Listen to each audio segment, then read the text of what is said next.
Hello, everybody. Session 25 An Apology for Idlers, Analysis 2 Difference between Others and Truant.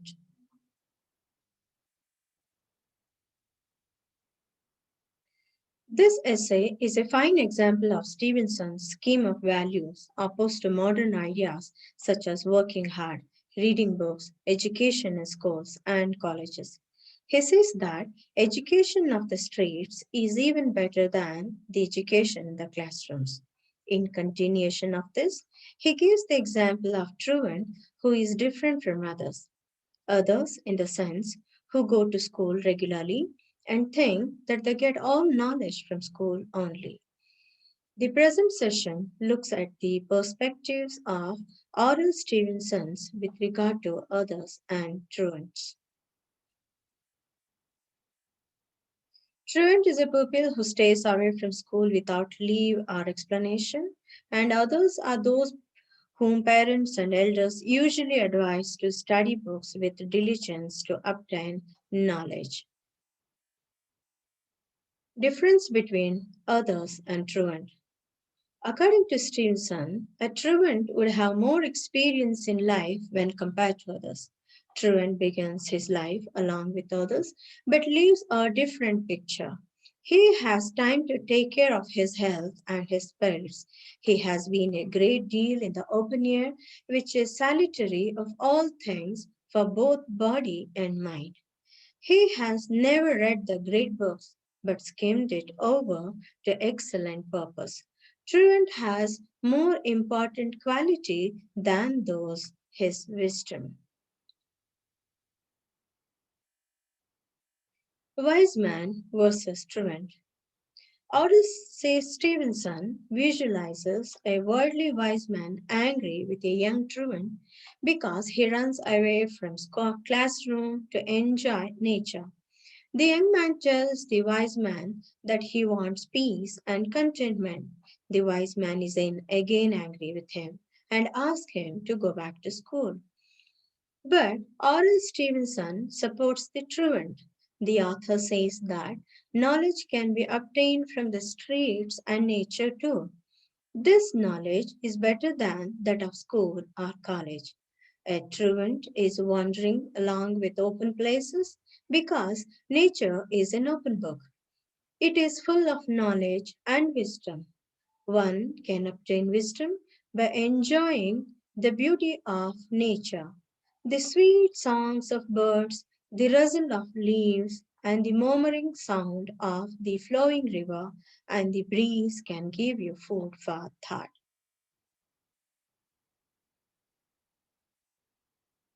According to Stevenson, futility of others' learning is such that they fill their memory with a lumber of words, one half of which they will forget before the week be out.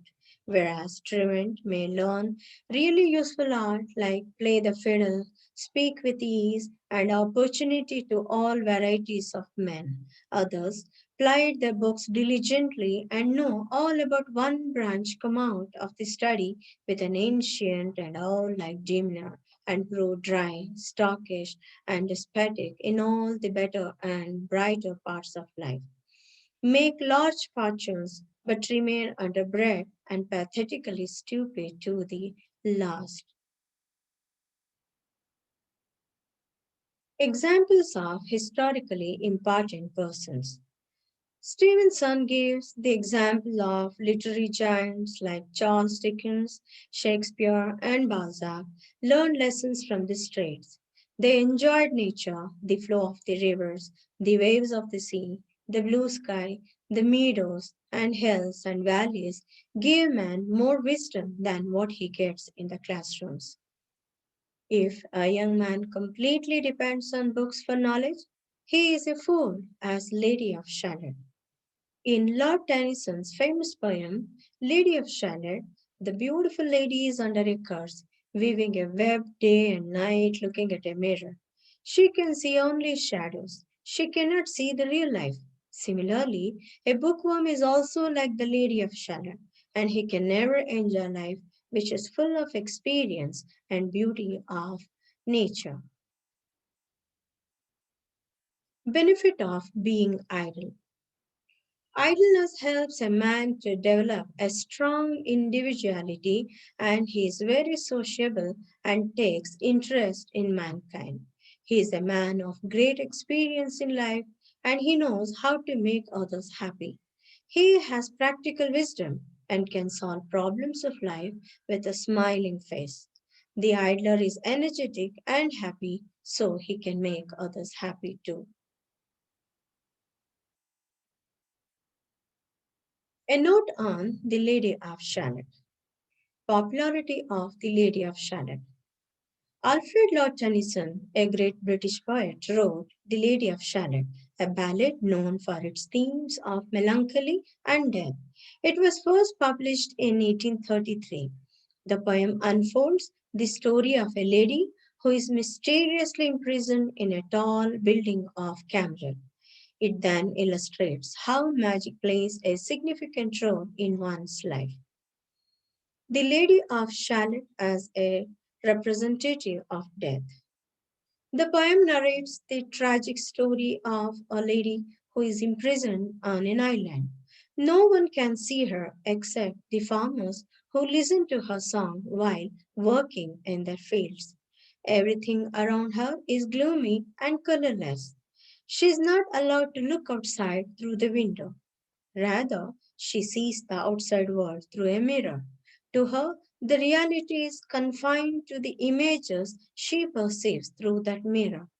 The poem also provides a detailed description of the place around her and the movement of the people in Camlet. One day, she sees a knight coming from the fields of barley. He grabs her attention, and she sees the Camlet through the window.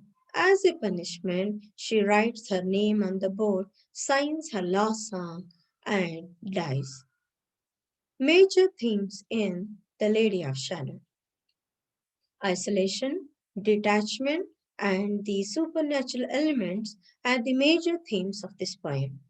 The text revolves around the mystery of the Lady of Shalott, who is trapped. She accepts it as her fate and is emotionally and physically detached from the real world. She sees the world only through the mirror. Ironically, she dies when she gets out of the building and when the mirror breaks. Thank you.